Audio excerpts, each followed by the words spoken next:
안녕하십니까. 예, 안녕하십니까. 저는 여기 FTA 관세무역연구원의 대표를 맡고 있고, 그 다음에 1차 무역영어 담당 강사인 김용훈 관세사라고 합니다. 예, 반갑습니다. 오늘 올해 1차 합격자 발표 난 거 혹시 아세요?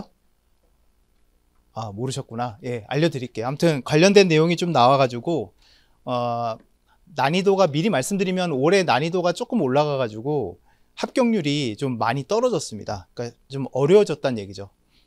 그렇다고 포기하지 마시고요. 제발. 네. 그래서 아무튼 그 얘기 좀 드릴 거고, 오늘 설명회는 한 1시간에서 1시간 반 정도 이제 진행이 될 거고요. 그래서 처음 공부 시작하시는 분들이 이제 주로 궁금해 하시는 부분 위주로 이제 설명을 드릴 거고, 그리고 끝나고 나서도 이제 질문 답변 시간이 있으니까 궁금한 거 있으면은 문의하셔도 될 것 같습니다. 대부분 다 학생이시죠? 학생. 예, 학생이세요. 중간고사 끝났나요? 아직 아닌가? 아직 안 봤어요. 네. 잘 보시고요. 네. 자, 일단은 이제 관세사 1차 시험 대비 이제 설명회고요. 그 밑에 보시면은 요거 혹시 읽어보셨나요? 저희가 설명회 끝나고 나서 마지막에 이제 경품이라고 하기보다는 그 할인권 같은 거 추첨을 하거든요. 근데 그 추첨할 때 번호 기준이 저희 홈페이지에 들어가시면은 내 강의실에 내가 참여한 이벤트, 거기에 보면 이제 접수 번호가 있습니다. 그게 이제 추첨 번호니까 끝나고 나면은 그거 확인을 하시면 될 것 같습니다. 자, 그래서 오늘 설명드릴 거는 크게 세 파트예요. 그래서 관세사 자격 시험에 대한 설명을 좀 드릴 거고, 그 다음에 저희 학원에서 강의하고 계시는 교수진들, 그 다음에 과목별로 자세한 내용은 아니겠지만 대략적으로 어떻게 준비를 해야 된다라는 거 설명을 좀 드리고, 그 다음에 오늘 오신 분들에 대한 프로모션 해가지고 마무리를 짓도록 하겠습니다. 자, 일단 저희 이제 FTA 관세무역연구원의 이제 목적은 여기 이제 다양한 것들이 나와 있는데, 관세사를 비롯해가지고 무역과 관련된 다양한 교육 컨텐츠를 저희가 제공을 하는 게 목표고요. 그래서 그 이름 보시면은 좀 학원 같지가 않죠. FTA 관세무역연구원. 그래서 대충 이름을 지은 것 같은데 저거를 지을 때 정말 많은 고민을 했거든요. 근데 좋은 게 뭐냐면 네이버에 FTA를 검색을 해도 걸리고요. 관세라고 검색을 해도 걸리고요. 무역을 검색을 해도 다 걸리게 돼 있어요. 그래서 원래 저희가 취지로 했던 거는 관세사를 기본으로 하지만 다양한 부분에 모든 관련된 자격증이라든가 교육 부분 이런 것들을 다 하자 해서 이제 준비를 했던 거고, 아무튼 기본적으로는 관세나 무역 관련된 전문 교육기관이다 생각하시면 될 것 같습니다. 자, 그래서 저희가 운영하는 것도 관세사를 비롯해서요. 그 다음에 여러 가지 전문가 과정도 있고요. 또 국제무역사, 무역영어 검정시험 다 알고 계시죠? 원산지관리상 등등. 그래서 그런 관세무역 자격증 과정도 운영하고 있고, 기업 실무자 과정도 운영을 하고 있습니다. 그래서 주로 이제 기업 실무자는 은행 쪽에서 이제 외환 업무 많이 하시잖아요. 그래서 그런 쪽에 이제 자격증 관련된 교육도 저희가 많이 하고 있습니다. 그 다음에 이제 강사님들이나 저도 그렇고 학교에 이렇게 특강도 좀 이제 가끔 나가고 있습니다. 자, 그래서 저희 FTA 관세무역연구원의 강점은 이제 아무래도 제일 첫 번째가 최고의 검증된 강사진이다 이렇게 나와 있습니다. 흔히 말하는 1타 강사라고 하죠. 그러니까 대부분의 강사님들이 1타 강사님들이 저희 학원에 몰려 있다 그렇게 보시면 될 것 같고, 그 다음에 이제 학계와의 활발한 교류 이렇게 돼 있는데, 이게 왜 중요하냐면 그 관세사 시험 출제하는 분들은 어떤 분들일까요? 시험 출제하는 분들, 네, 교수님들이에요. 교수님들이고, 그 다음에 교수님들이 지금 어떤 분야에 관심을 갖고 있고 또 어떤 쪽으로 좀 생각을 하고 있는지를 먼저 파악하는 게 되게 중요하겠죠. 그러다 보니까 이제 강사님들이 이제 회사도 다니고 강의도 하고 바쁘시지만 또 대학원을 다니면서 또 그분들하고의 교류도 많이 이제 활발하게 하고 있거든요. 그래서 저도 여러분들 별로 그렇게 안 보이겠지만 저도 박사예요. 왜 반응이 왜 이러지? 아니에요. 이렇게 해줘야 되는 게 예의 아니에요? 예, 아무튼 그렇게 안 보이겠지만 저도 박사입니다. 그리고 그 모교에서 한 2년 정도 이제 교수로 이제 겸임 교수로 이제 강의도 했었고요. 자, 아무튼 그래서 그런 부분에서 저희가 굉장히 많은 활동을 하고 있다 그렇게 보시면 되겠고, 그 다음에 이 부분 그래서 본원 출신 합격자에 대한 채용 지원 이렇게 되어 있는데, 일단은 크게 보면 두 가지예요. 저희가 매년 좀 이따 이제 사진 나오겠지만 합격자들을 위한 이제 축하 파티 같은 걸 합니다. 축하 파티를 매년 하는데, 거기에 이제 큰 법인들이 먼저 오셔가지고 아무래도 이제 좋은 인재를 먼저 뽑고 싶은 게 기업들의 이제 필요가 있는 거니까. 그래서 이제 미니 채용 박람회 같은 거를 먼저 해요. 그래서 거기에 이제 먼저 입사 지원을 해가지고 먼저 채용되는 그런 기회도 제공을 하고, 그 다음에 거꾸로 이제 인터넷 찾아보신 분들은 아시겠지만 탑 10 뭐 관세법인들 리스트가 매년 나오죠. 매출액으로 해가지고 거기에 이제 상위권에 있는 법인들의 대표님들이 저랑 비슷한 나이대예요. 형 동생 하거나 친구거나. 그래서 그런 분들이 가끔 연락이 와요. 뭐냐면 면접을 보러 가면 여러분들 다 똑같죠. 면접 보러 가면 충성을 다하겠습니다. 뼈를 묻겠습니다.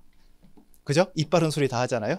그럼 이제 그것만 갖고는 알 수가 없으니 이제 최종 몇 명을 추려가지고 이제 저한테 좀 문의를 하는 경우가 많아요.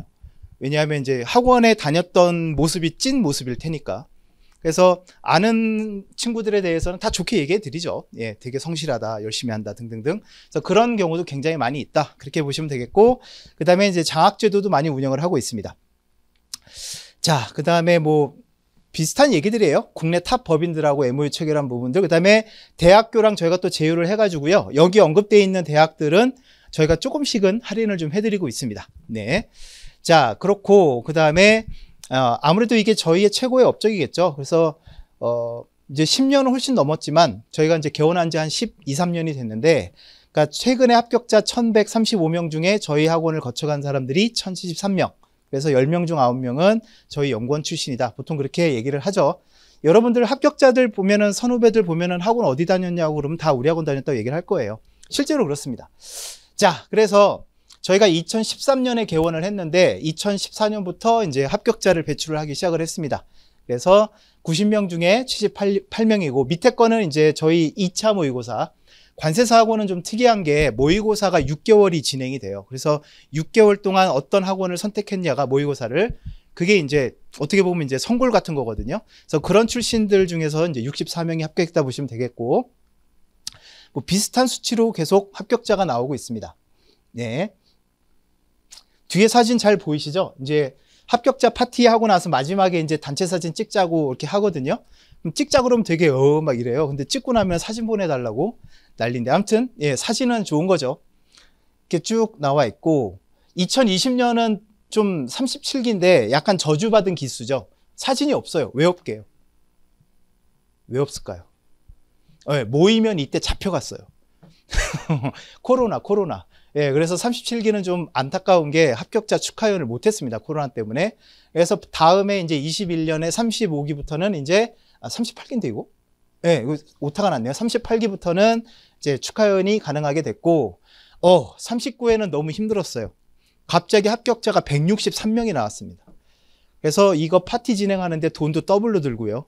아무튼 꽤 비쌌어요. 예, 아무튼 여기 사진 다 찍었고, 그리고 작년 해가지고 쭉 나와 있습니다. 그래서 이제 올해 이제 6월 달에도 얼마 안 남았어요. 이제 2달 정도밖에 안 남았는데, 이제 42기 관세사들도 이제 배출이 되겠죠. 그래서 여러분들도 다음에는 꼭 합격해서 단체 사진 박을 수 있게끔 한번 노력을 해봅시다. 네. 자, 그래서 관세사 자격시험에 대해서 좀 설명을 드리겠습니다. 자, 일단 관세사란 뭐냐? 그 관세사 법이 있어요. 관세사법. 관세법 말고 관세사법. 관세사법에 보면은 무역 및 통관 분야를 여기 보면은 나와 있죠. 예, 무역 및 통관 분야의 전문 지식을 가진 자에게 국가가 시험을 거쳐서 부여하는 자격을 취득한 자이다. 이렇게 나와 있는데, 앞에 계신 분 전공이 어떻게 되세요? 국제무역. 오, 잘 걸렸다. 그럼 국무사 자격증도 있겠네요. 있죠. 예. 그럼 여러분도 한번 생각을 해보세요. 국무사랑 관세사랑 무슨 차이가 있죠? 보통 다 자격증이라고 얘기하는 것 같은데 무슨 차이가 있나요? 왜요? 전국 국제무역 전공을 갖고 있는 대학생들을 대표해서 하는 얘기예요. 타 전공이 보면 얼마나 비웃겠어요. 부담돼요? 괜찮아요. 얼굴은 안 나와요. 자, 뭐가 달라요? 국무사랑 관세사의 차이. 관세사가 더 어렵다? 회계도 있고. 제가 대신 사과드리겠습니다. 무역 전공자로서 사과드리겠습니다. 다른 의견 혹시 없나요? 국무사, 무역영어 다 자격증인데, 관세사 자격증인데 뭐가 차이가 있을까요? 제가 힌트는 잠깐 얘기했어요. 보통 국무사도 국가 공인 자격 시험, 자격증 이렇게 얘기를 해요. 근데 우리가 관세사는 뭐라고 하냐면 국가공인 자격증이 아니라 그냥 국가 자격시험이에요. 국가 자격시험. 우리가 보통 8대 전문직이라고 얘기하죠. 8대 전문직. 거의 다 여기 문과죠. 혹시 이과 있어요? 이과? 이과예요? 왜 남의 영역을 침범하고 그래요? 우리 먹고 살 것도 없거든요. 딴 데 가서 알아보지. 아무튼 예, 이과는 좋겠다. 수학 잘해서. 그 8대 전문직, 우리 문돌이들이 먹고 살 만한 게 그밖에 없는데 요즘에. 그 8대 전문직 보면은 변호사, 회계사, 세무사, 노무사, 법무사, 간평사 있잖아요. 예, 그죠? 그 8대 전문직의 특징이 뭐냐면 법이 있어요. 아까 제가 뭐라고 그랬죠? 관세법 말고 관세사법이 있어요. 변호사도 변호사법이 있어요. 회계사도 회계사법이 있어요. 그래서 그 법률로 그 자격을 갖고 있는 사람만 할 수 있는 업무가 딱 정해져 있는 거예요. 이해되셨죠? 국무사는 국무사를 위한 업무 영역이 정해져 있나? 없죠. 네, 그 차이라고 보시면 돼요. 그래서 8대 전문직은 자격증이 아니라 쉽게 말하면, 다르게 말하면 국가 자격이고, 다른 말로 하면 면허 또는 특허, 이게 다 같은 말이에요. 특허나 면허가 무슨 의미냐면 배타적인 권리를 인정해 준다는 뜻이에요. 의사 면허가 없는 분들이 의료행위하다 걸리면 어떻게 돼요? 철컹철컹이죠. 네, 그게 의사만 의료행위를 할 수 있다고 법으로 정해놨거든. 그걸 면허라고 하고 특허라고 얘기를 하는 거예요. 이해되셨죠? 그래서 우리는 되게 어려운 시험을 준비하고 있다.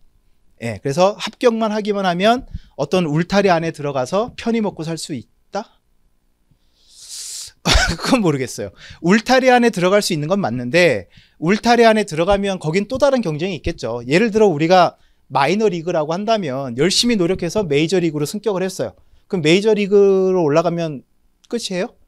아니에요. 더 대단한 사람들하고 경쟁을 해야 되잖아요. 아무튼 그래도 굶어 죽지는 않는다. 그렇게 말씀을 드릴게요. 자, 아무튼 그래서 무역 또는 관세와 관련해서 유일한 국가 전문 자격사가 관세사입니다. 꼭 기억을 하시고, 그 다음에 관세사의 주요 업무는 관세사법에 보면 굉장히 많은 업무가 있는데, 요약을 하자면 수출입 통관, 그 다음에 기업 구제, FTA 활용 지원, 뭐 이렇게 구분해 볼 수가 있습니다. 일단 관세사들이 가장 기본적으로 이제 하는 업무가 이 수출입 통관인데, 통관을 대행을 해준다고 생각하시면 돼요. 통관을 대행해준다. 자, 그 다음에 기업 구제. 이런 것들은 이제 뭐냐면, 여러분들 그 국세청이나 이런 데서 어떤 기업들 세금 잘 냈나 이렇게 털러 나오죠. 이런 표현 해도 되나? 털러 나오죠. 그걸 뭐라 그래요? 세무조사라고 하잖아요. 그러니까 관세도 역시 이제 세관, 관세청에서 관세를 걷는데 그 부분을 제대로 잘 냈는지를 확인하려고 이제 몇 년에 한 번씩 나오거든요. 그런 거를 관세법에서는 기업 심사라고 표현을 해요. 그러면 고의적으로 세금을 이렇게 탈루한 사람도 있겠지만 약간 생각이 달라가지고 이제 다툼이 생기는 경우가 있어요. 당연히 관청에선 더 내라고 할 거고, 이쪽 민원인들은 웃기지 마. 우리가 그걸 왜 내? 우리 말이 맞아. 라고 이제 싸움이 붙겠죠. 파이트 하겠죠. 그때 이제 싸움을 대신해 줄 사람이 필요한 거예요. 그때 이제 누가 나서요? 관세사들이. 그래서 그런 것들을 해주는 거 되게 멋있죠, 이것도. 그죠? 자, 그 다음에 이제 FTA. 요즘 FTA고 뭐고 다 필요 없어졌죠? 어떤 할아버지 한 명 때문에. 그죠? 예, 그 할아버지가 나와서 자꾸 이상한 소리 해가지고 관세를 부과한다고 했다가 갑자기 또 안 한다고 했다가 뭔진 모르겠지만, 아무튼 그 FTA가 사실은 미국이랑은 약간 좀 이상해지긴 했지만 굉장히 우리나라 입장에서는 되게 중요한 부분입니다. 뭐냐면, 다시 한번 기회를 줄게요. FTA라고 하면은 제일 중요한 요소 중에 하나가 뭘까요? 항상 얘랑 같이 나오는데, FTA? 아니. 그 대부분 FTA라고 하면 우리는 자유무역 같은 거 얘기를 하면 우리는 다 소비자니까 소비자 입장만 생각을 하죠. 그죠? 그래서 그 제가 말씀드리려고 하는 건 그거예요. 원산지 문제. 그럼 우리는 원산지 문제 하면은 또 떠오르는 나라가 하나 있죠. 옆에 큰 나라. 그죠? 중국산인데 국산으로 둔갑했다. 뭐 이런 뉴스는 많이 봤잖아요. 근데 그거는 우리 관세사들이 중요한 게 아니라, 우리 기업들이 중요한 게 아니라, 자, 우리가 미국 시장에 진출을 하려고 해요. 그러면 일본이랑도 경쟁해야 되고 중국이랑도 경쟁해야 되고 경쟁을 해야 되는데, 기술이 뭐 특별하다면 문제가 없겠지만 기술이 평준화되어 있는 상품이라면 그 다음 해야 될 경쟁이 뭐죠? 같은 품질이라면 어떻게 팔아야 돼? 싸게 팔아야지. 싸게 팔려면 어떻게 해야 돼요? 비용을 줄여야 되겠죠. 근데 FTA가 체결되어 있으면 미국 시장 들어갈 때 어떻게 돼요? 관세가 없으니까 그만큼 가격이 낮아지겠지. 이게 사실은 되게 중요한 거예요. 기업들한테는. 이해됐죠? 자, 그러면 우리가 한국이랑 미국이랑 FTA를 했어요. 어떤 공장이 하나 있어요. 회사가. 근데 이 회사는 동남아에 공장을 갖고 있어요. 거기 나름대로의 장점이 있죠. 인건비도 싸고 여러 가지가 싸니까. 그럼 그렇게 만들어서 정상적인 가격을 받고 그냥 관세를 좀 물더라도 그 가격으로 들어가는 게 유리하냐? 아니면은 FTA를 적용받는 게 유리하냐? 이 차이가 있는 거죠. 그러면은 FTA에서 메이드 인 코리아로 인정받으려면 어떻게 해야 돼요? 그 동남아 공장을 포기하고 공장을 어디로 갖고 들어와야 돼? 다시 우리나라로 갖고 들어와야 되겠죠. 그럼 이런 걸 계산을 다 해봐야 되는 거예요. 우리가 흔히 말하는 서플라이 체인이나 이런 거에 전반적인 수정이 필요해요. 그런 것들을 누가 컨설팅을 해준다? 관세사가. 오, 되게 멋있다. 근데 여러분들 관세사 합격했다고 할 수 있는 업무가 아니에요. 이건 따로 또 공부를 해야 되는 부분이에요. 아무튼 이런 분야에서 일할 수 있는 영역이 있다. 그렇게 생각하시면 되겠고. 자, 그래서 관세사 자격시험은 2월 달에 이제 원서 접수를 하고요. 3월 달에 이제 시험을 보고 이제 2차 접수하고 6월 달에 이제 2차 시험을 보게 됩니다. 그래서 10월 달에 합격자 발표가 나고요. 그래서 여러분들은 이제 내년 1차 시험을 일단 1차적인 목표로 삼고 공부를 하셔야 되겠죠? 네. 시험 과목은 다 알고 계시죠? 1차는 모든 국가 자격 시험이 똑같지만 1차는 객관식, 오지선다형. 2차는 이제 주관식 논술형 이제 문제가 되겠고, 뭐 과목은 뭐 좀 이따가 설명을 드리도록 하겠습니다. 기준은 다 똑같아요. 꽈락 40점 없이 평균 60점 이상이면 다 합격을 합니다. 근데 1차는 객관식 시험이고 하니까 절대평가라는 말이 의미가 있고요. 2차는 어때요? 2차? 규정으로 보면 절대평가가 맞죠. 2차도. 근데 짠 듯이 몇 명씩 합격이 돼요? 90명. 그러니까 이거는 사실은 절대평가가 아니라 뭐다? 상태평가란 말이 맞겠죠. 예, 그래서 일단은 2차는 점수보다도 내가 90등 안에 드는 게 되게 중요하다. 여러분 살면서 전국 90등 해본 적 있어요? 비웃는 거예요, 지금? 이건 뭐예요? 이제 우리가 그런 노력을 해야 되는 거예요. 할 수 있어요, 여러분. 화이팅! 할 수 있어요. 저도 했는데요, 뭐. 여러분들은 어떻게 보면 약간 좀 좋은 건가 나쁜 건가? 저는 참고로 99년도에 합격을 했어요. 99년도. 99년생 혹시 있어요? 아, 99년생이에요? 오, 잘 컸네요. 네. 99년도에 합격을 했는데 그 당시에는 한 3, 40명밖에 안 뽑았을 시점이긴 한데 그때는 합격자 발표를 어떻게 했냐면 진짜 신문 있죠. 진짜 신문. 거기에 관세청 공고해가지고 크게 다 이름하고 수험번호까지 공고가 됐어요. 그래서 그거를 저희 아버지는 지금도 스크랩을 해놓고 계시고 그 다음에 저도 가끔 우울할 때 네이버에 검색을 해봐요. 제 16회 관세사 합격자. 그럼 제 이름이 뉴스에 아직도 떠 있어요. 인터넷에. 그거 보면서 되게 흐뭇해하고 그러거든요. 혼자 낄낄대면서. 근데 요즘은 뭐 개인정보 이런 것 때문에 자기 그냥 조회해보고 끝나요. 그것도 기간이 있어서 그 기간 지나가 버리면 조회도 안 돼요. 그러니까 여러분은 흔적 없이 그냥 관세사가 되는 거고 저는 인터넷에 이미 흔적이 쫙 남아 있는 거죠. 뭐가 좋은지 모르겠지만 아무튼 그렇습니다. 자, 관세사 합격하면 뭐 하나요? 또 이런 질문도 되게 많이 해요. 그죠? 자, 그래서 일단은 한 95% 정도는 다 여기로 간다고 보시면 되겠습니다. 관세법인 또는 관세사무소에 취업을 하게 됩니다. 그러니까 회계사가 회계법인 들어가고 변호사가 법무법인 들어가듯이 관세사도 합격하면은 관세법인에 대부분 다 취업이 된다. 그렇게 보시면 되겠고요. 혹시 관세사 사무소, 관세사 법인 지나다니면서 보신 적 있어요? 길거리에서? 있어요? 어디서 봤어요? 아, 공항에서 알아요? 여행 가면서 봤다고? 희한한데? 그 여객청사에는 관세사가 없는데 화물청사가 따로 있는데? 아, 역으로 갔었어요? 오, 그거 보고 관세한 거예요? 설마? 그건 아니죠? 아, 그래서 관세 공부하게 된 거예요? 아, 그래서 뛰었나? 여러분들 그 인천공항 거의 다 가서 보면 오른쪽으로 이렇게 창고들 있는 데가 보일 거예요. 삼성도 있고 뭐 롯데 면세점 아시죠? 거기가 자유무역 지역이고 그쪽에 관세사 사무실이 쭉 모여 있습니다. 그래서 인천공항에서 이제 일을 하게 되면 그쪽 사무실에서 일을 하시게 될 거예요. 그래서 이건 약간 여담이긴 한데 저랑 같이 합격한 동기가 그 인천공항 사무실에 사무실을 얻어가지고 개업을 이제 했어요. 그때 막 개업 도와주고 막 그랬거든요. 근데 걔네 사무실이 복도 끝이었는데 복도 끝이 바로 뭐에 닿아 있냐면 활주로에 닿아 있어요. 여러분들 비행기를 여기서 한 20m 앞에서 본다고 생각을 해봐봐. 막 가슴이 웅장해지는 거야. 아, 진짜 관세가 됐나 봐. 우와, 간지, 개간지 막 이러면서 막 진짜 멋있다고 막 그랬거든요.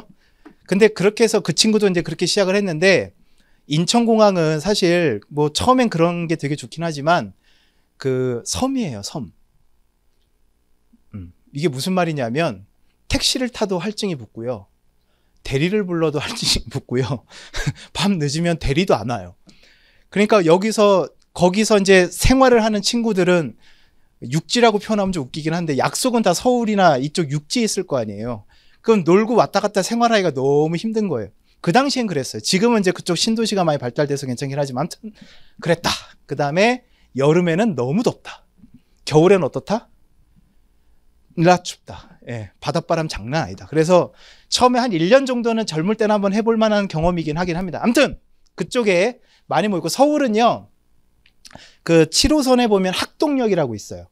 강남구청역, 학동역.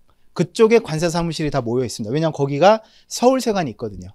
그래서 그쪽에 아마 많이들 근무하게 되실 거예요. 자, 그 다음에 두 번째로 많이 가는 데가 어디냐면 회계법인.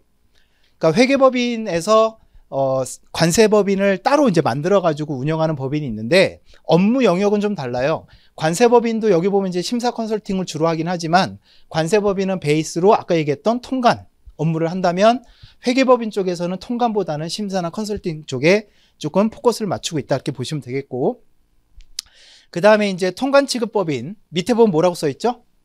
보이시나? 네, 종합물류기업 돼 있죠. 여러분들 다 들으면 아는 곳이에요. 뭐가 있을까요? 큰 물류기업. 여러분 맨날 택배 받는데. 쿠팡도 물류기업이라고 해야 되나? 거긴 물류라기보다는 그냥 그 뭐라고 해야 돼? 그 플랫폼이잖아요. 11번가 지마켓하고 다른 게 없잖아. 그잖아요. 예, 판매자들 올려놓고 그 중간에 대행하는 거잖아요. CJGLS나 뭐 대한통운이나 아니면 그 특송업체들 있죠. 페덱스나, 그죠? 예, DHL. 그런 업체들이 있는데, 그런 업체들은 어마어마한 물량을 소화하잖아요. 그러한 물량들을 외부 관세사한테 일을 줬다가 통관을 해야 되니까, 그런 업무하는 게 좀 불편하니까 이쪽 기업들이 관세사를 채용해가지고 자체 통관할 수 있게끔 법에서 허용을 해줬어요. 그래서 여기에서도 관세사가 필요하긴 합니다. 물론 여기는, 그러니까 신규 관세사가 갈 곳은 요 두 가지라고 보시면 되겠고요. 나머지는 다 경력직이다 생각하시면 돼요. 그 다음에 이제 수출입 대기업도 매년 뽑는 건 아닌데, 결혼이 생기면은 이제 스카우트 해가는 경우가 있어요. 뭐 현대차도 있고요, 삼성전자도 있고요. 네, 아무튼 그렇습니다. 그래서 여기서는 이제 일을 하다가 저 친구 똑똑한데? 그러면은 이제 살짝 이렇게 불러가지고 얘기해요. 우리 회사 올래? 이렇게.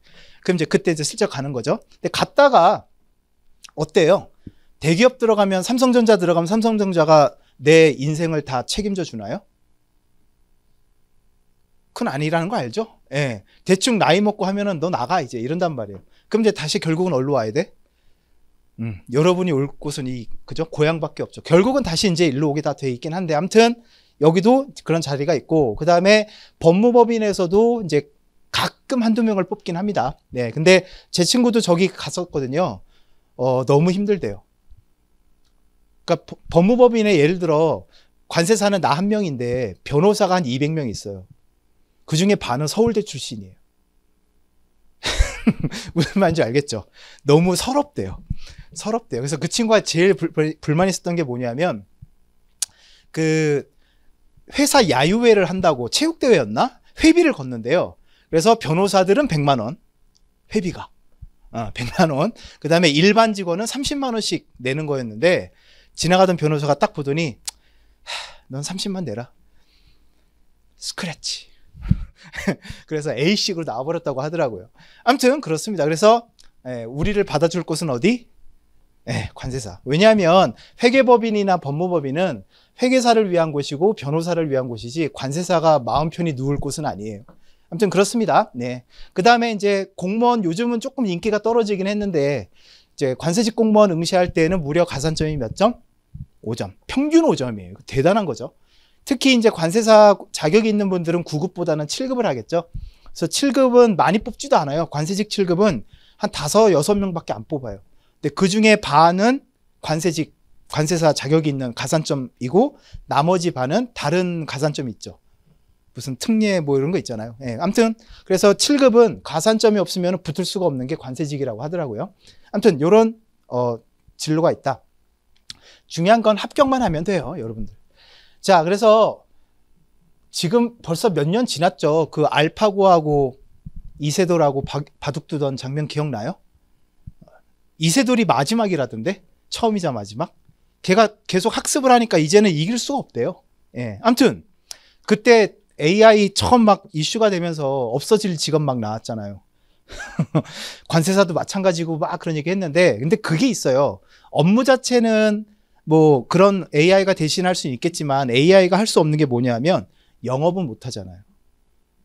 알잖아요. 우리 그 사회생활 하다 보면 그 영업이라는 게 있잖아요. 그런 것들은 사실 AI가 대체하기가 쉽지가 않아서 그런 부분은 여러분들 크게 여러분들 죽을 때까지는 걱정하지 않으셔도 될 것 같긴 해요. 자, 아무튼 이게 2019년도 자료긴 한데 한국고용정보원에서 앞으로 관세사의 직업 전망은 어떻게 될 거냐라고 했을 때 다행히도 다소 증가할 것으로 전망한다 이렇게 되어 있습니다. 근데 여기서 나오는 고용정보원이 고용노동부 산하연구기관인데 매년 보고서가 경년제로 나오는데 이제 어느 순간부터는 이걸 편집을 바꿔가지고 관세사라는 게 삭제가 됐어요. 그냥 이렇게 전문직도 예전에 다 이렇게 리스트를 해놨는데 이제는 어떤 업종별로만 이렇게 보고서가 나오더라고요. 아무튼 관세사가 있는 마지막 자료가 요건데 증가한다고 되어 있습니다. 다행이죠, 뭐. 자, 여기 보면 판단한 게 뭐냐. 최근 많은 나라와 FTA를 체결을 한다. 그래서 교육량이 증가한다. 그래서 관세사 고용이 증대될 것이다. 뭐 이렇게 나와 있네요. 맞는 얘기인가요? 99년생? 전공이 뭡니까? 아, 그렇습니까? 그럼 만약에 친구들한테 나 관세사 공부하려고 라고 얘기를 했어요. 근데 친구 중 한 명이 야, 병신아 이러면서 보통 친구들 그러잖아. 야, 관세도 없어지는데 관세사를 왜 하냐? 라고 하면 뭐라고 얘기할 거예요? 그럼 지는 건데? 그럼 안 되지. 지면 안 되지. 멱살이라도 잡아야지 병신아 이러면서 똑같이. 자, 아무튼 많은 분들이 그런 얘기를 하죠. 관세가 없어지는데 관세사가 왜 필요함? 이런 질문. 근데 여기도 나와 있지만 이름에 관세가 들어가 있잖아요. 그러니까 관세사가 관세를 계산해 주는 사람이라고 생각하기 쉬워요. 물론 관세 계산해 주는 업무도 있긴 해요. 근데 그게 전부가 아니고 아까 얘기했다시피 관세사의 최대 업무는 뭐라고 그랬죠? 뭘 해주는 거? 통관을 대행해 주는 게 주요 업무예요. 그럼 아무리 FTA가 체결된다 하더라도 통관이 없어지나요? 아니에요. 통관은 있죠. 그럼 미국이랑 우리 FTA 했으니까 미국에서 막 총 수입해도 되는 거야? 우후. 그건 아니잖아요. 대신 무슨 말인지 알겠죠? 그래서 관세하고 관세사 업무하고는 크게 이제 알았지? 혹시 그렇게 얘기하는 애 있으면 병신아 이러면서 싸워야 돼. 알겠죠? 그래서 FTA가 많이 체결이 되면 될수록 관세사의 일은 교육량이 증가하면 관세사의 일은 많아지는 거예요. 이해되셨죠? 관세가 높고 낮고가 중요한 게 아니란 얘기예요. 그래서 지금 이제 고백할 게 있는데 고백해도 되나? 여러분 이제 같은 관세사니까 코로나 때 다 힘들었죠. 되게 자영업자들 힘들었고. 자, 근데 보세요. 코로나 때 모이지도 말라 그러고 집 밖에 나오지도 말라고 막 그랬잖아요. 근데 회사는 뭐 재택근무하고 뭐 돈은 받았단 말이야. 자, 그러면 여행도 못 가요. 돈은 들어오는데. 월급쟁이 기준. 친구들도 못 만나요. 그럼 돈은 계속 쌓여요. 그럼 그 돈 다 어디에 썼을 것 같아요? 쇼핑. 겁나 질러댔어요. 그래서 항공사들이 여객기 의자 다 뜯어내고 화물기로 바꿔가지고 수출입을 엄청 했어요. 코로나 때도 관세사들은 막 이러고 그냥 야 웃지 마, 막 좋은 티 내지 마, 막 이랬단 말이에요. 이제는 말할 수 있어요. 그래서 가슴과 머리가 따로 놀았어요. 저도 옛날에 뭐 했냐면 전 옛날 사람이니까 WTO 뭐 시장 개방하고 그럴 때 그때 우리나라 가장 큰 이슈가 뭐였냐면 딴 게 아니라 쌀 수입이었어요. 그 전에 WTO 이전에는 쌀 수입을 아예 안 했어요. 근데 이제 WTO 가입을 하면서 그런 수량 규제 같은 건 다 철폐를 해야 됐고 관세를 높게 매기더라도 쌀 수입은 해야 됐었거든요. 그때 농민들 시위가 정말 장난 아니었어요. 시골에서 소 달구지, 뭐 말 달구지, 트랙터뿐만 아니라 쌀을 다 싣고 서울 올라와가지고 여의도 광장에서, 여의도에서 쌀을 쫙 깔아놓고 불 질렀어요. 엄청났어요, 그때 시위. 근데 그걸 보면서 가슴으로는, 우리나라 농민들 어떻게 막 하지만 머리로는 시장 개방하면 언제 어떻게 돼요? 관세사 일이 많아지잖아요.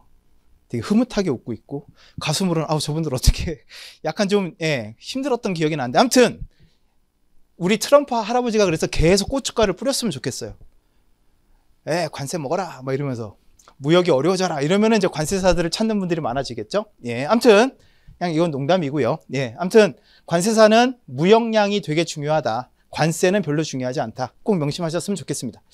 자, 이제 관사 시험으로 다시 돌아와서, 이제 최근 10년치 자료만 있는데, 여기 보시면은, 요게 이제 1차 시험 접수한 분들이고, 요게 실제 시험장에 응시한 분들인데, 의외로 결시율이 되게 높죠. 3,800명이 접수해놓고, 1,100명이나 시험장에 안 나타났어. 노쇼. 뭐야, 이것들. 응시료는 다 내놓고, 그죠? 자, 그래서, 한 2015년, 16년에는 꽤 피크여가지고 거의 4,000명에 육박하는 인원이었는데 점점 줄어가지고 지금 올해 2025년도에는 1,869명이 접수를 했고요. 그 중에 또 400명은 안 나타났어요. 그래서 시험장에 온 분들은 1,400명이 이제 시험을 받고 합격자는 몇 명? 합격자는 몇 명? 218명. 그래서 보시면은 1차 합격률이에요, 이게. 높을 때는 뭐 30% 가까이 되고 낮을 때는 23%, 26, 7. 그러니까 기본적으로 1차 합격률은 한 25% 정도가 됐는데 올해 갑자기 15%로 떨어졌어요. 그래서 1차 합격은 좀 어려웠지만 뭐 합격 인원이 줄진 않을 거니까 이 친구들은 올해 합격한 친구들은 되게 좋겠죠. 내년에 어떻게 되겠어요? 내년 2차 경쟁률이 내려가겠죠. 그래서 요즘이 약간 추세가 이제 내려가는 추세긴 한데 제가 강의를 한 게 벌써 26년 차예요. 26년 차. 그러니까 99년도 합격했을 때가 대학교 3학년 때였고 대학교 4학년 때부터 강의를 시작을 했거든요. 근데 이게 학원을 보면 이게 주기가 있어요. 그래서 피크 찍었다가 지금 내려왔죠. 그러다가 이제 2차 시험 경쟁률이 좀 낮아지겠죠. 그럼 그 소문 듣고 또 애들이 막 몰려온다. 그러니까 여러분들 빨리 붙어야 돼요. 빨리 붙어야 되고 그 다음에 이거는 뭐 비공식적인 거긴 한데 지금 내년부터 그 관세 그쪽 얘기를 듣기로 세 자리로 늘린다는 얘기가 있어요. 합격자를 세 자리로. 그러니까 100명이 될지 150명이 될지 모르겠지만 아무튼 세 자리로 늘린다는 이제 계획이 있다고 합니다. 그러니까 여러분들 지금이 기회인 건 맞는 것 같아요. 자, 그래서 여기 밑에 보시면은 그 2차 시험 보시면은 지금 거의 90명을 뽑고 있다가 요 두 해는 약간 예외적으로 좀 많이 뽑긴 했고요. 계속 90명이라 보시면 되겠는데 그래서 2차 같은 경우가 한 20% 내외, 15% 내외인데 이제 내년에 보시면은 워낙 지금 349명, 436명 접수해서 349명이 시험장에 올 것으로 예상되기 때문에 이 합격률 이런 것들은 굉장히 높아질 것 같긴 합니다. 경쟁률은 낮아지겠죠. 그래서 빨리 붙으란 말씀을 드리는 거고 자, 올해 1차 그 시험 통계가 나왔는데 보시면은 남녀 비율 보시면은 여성이 55.9%, 남성이 44.4%. 그래서 여성 비율이 지금 작년부터 높아지기 시작했습니다. 여기도 한번 둘러보세요. 남학생이 별로 없어요. 뒤 봐봐. 그지? 왜 좋아해요? 왜? 왜 이렇게 좋아해요? 그 시험을 옛날에는 관세사나 전문직이 영업을 많이 한다라는 말이 있어가지고 그죠? 영업하면 여러분들 떠올리는 드라마나 영화에서 보는 그런 영업 생각하잖아. 그러니까 옛날에 경기가 좋을 때는요 막 가서 진짜 술 사고 밥 사고 막 했다? 근데 요즘 경기가 안 좋잖아요. 술을 언제 사주는 줄 알아요? 계약하면 그날 사줘요. 옛날에 먹튀가 많았어요. 흔히 말하는 먹튀가 많았는데 요즘에는 그런 술 영업도 거의 없고요. 대부분은 또 이제 다 전산화가 됐잖아요. 대면으로 일할 일이 거의 없어요. 다 전산으로 업무하고 프로그램으로 일을 하기 때문에 옛날 같은 그런 영업은 없어졌고 또 법인에서도 여성 관세사를 더 선호하는 추세가 왜 그러냐면 우리 남아고들은 다 남자들은 야망이 있어. 내가 언젠가 개업을 하고 빨리 나가서 뭔가 할 거라는 생각이 많아서 오래 안 있고 빨리 나가버려요. 근데 이제 여성 관세사 같은 경우는 오래 다녀요, 회사를. 그러니까 더 오히려 선호하겠지. 아무튼 그렇다고 합니다. 자, 그 다음에 연령 비율은 압도적으로 20대가 많겠죠. 예, 거의 70%가 여성이란다. 20대고, 그 다음에 30대가 이제 25% 정도 되고요. 1차에서는 여러분 60대도 합격자가 있어요. 이런 분들은 진짜 박수 받아야 될 것 같아요. 자, 그 다음에 이제 과목별 채점 결과인데, 아무래도 관세법이 점수가 제일 높죠. 50점 평균 점수. 그 다음에 무역영어 42, 내국소비세 46, 회계학 33. 여러분들 다 그 정보는 알고 있죠? 1차에 회계학이 제일 중요하다라는 거. 그래서 과락률을 보시면 한 56, 57 이랬다가 올해는 회계 과락률이 68%입니다. 거의 7명, 10명 중에 7명이 회계학 과락으로 떨어졌어요. 그 다음에 2위가 무역영어 50%가 과락을 맞았고요. 자, 그래서 전반적으로 1차도 좀 어려워지고 있다. 그게 여러분들에겐 좀 안 좋은 소식 같아요. 자, 그래서 전반적인 표로 만들어 놓은 건데, 뭐 위에서 말씀드렸던 거고요. 그 다음에 보시면 관세법하고 무역영어가 1교시예요. 1교시고 쉬는 시간 있고 2교시가 내국소비세법 회계학이거든요. 그럼 12명 차이가 나죠. 12명은 어떻게 된 거예요? 1교시 시험 보고 에이씨 그러고 집에 간 거예요. 가도 돼요. 안 말려요. 예.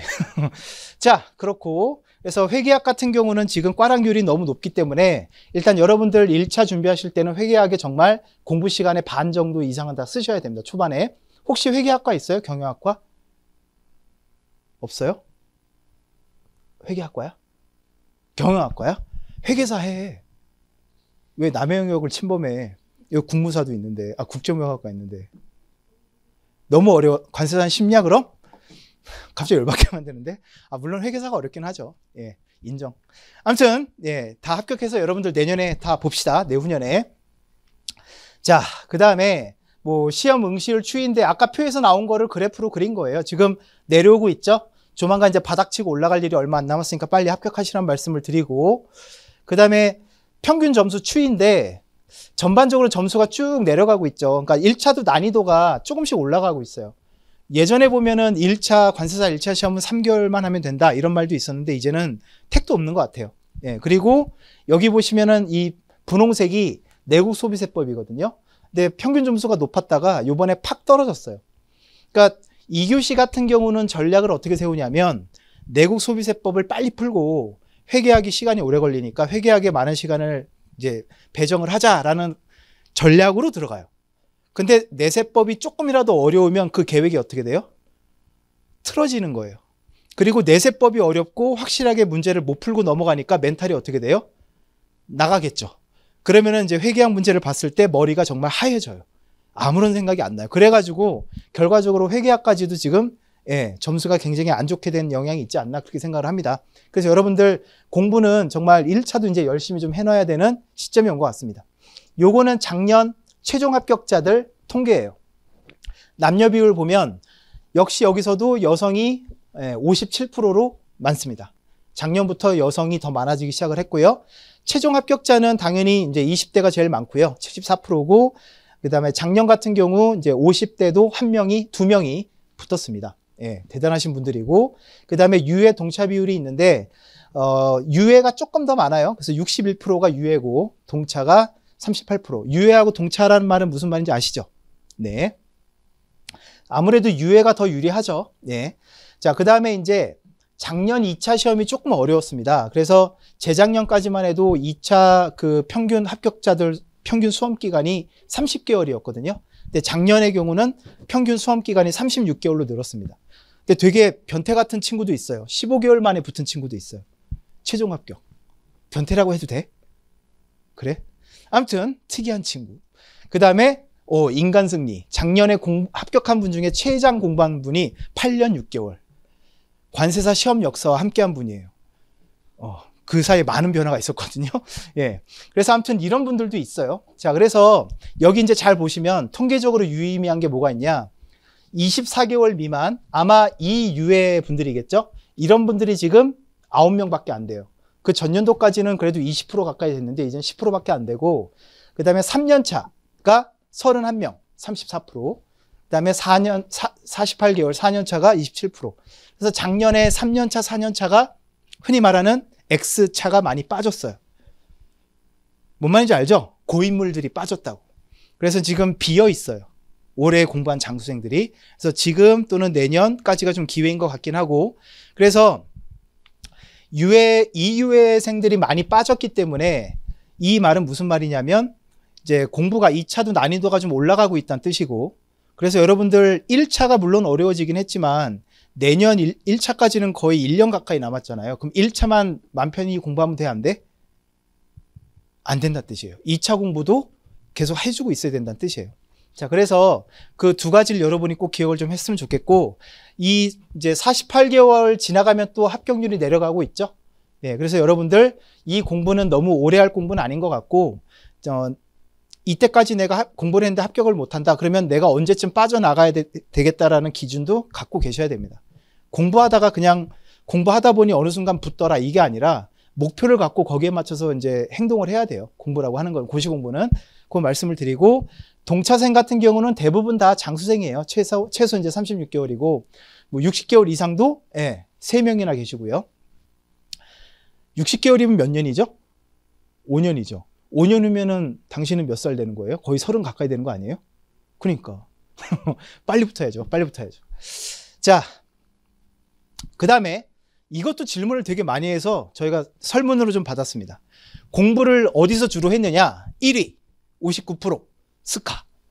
스카가 아무래도 1위겠죠. 그 다음에 저는 놀란 게 이건데 2위가 어디냐면 집 24%. 여러분 집에서 공부 잘 돼요?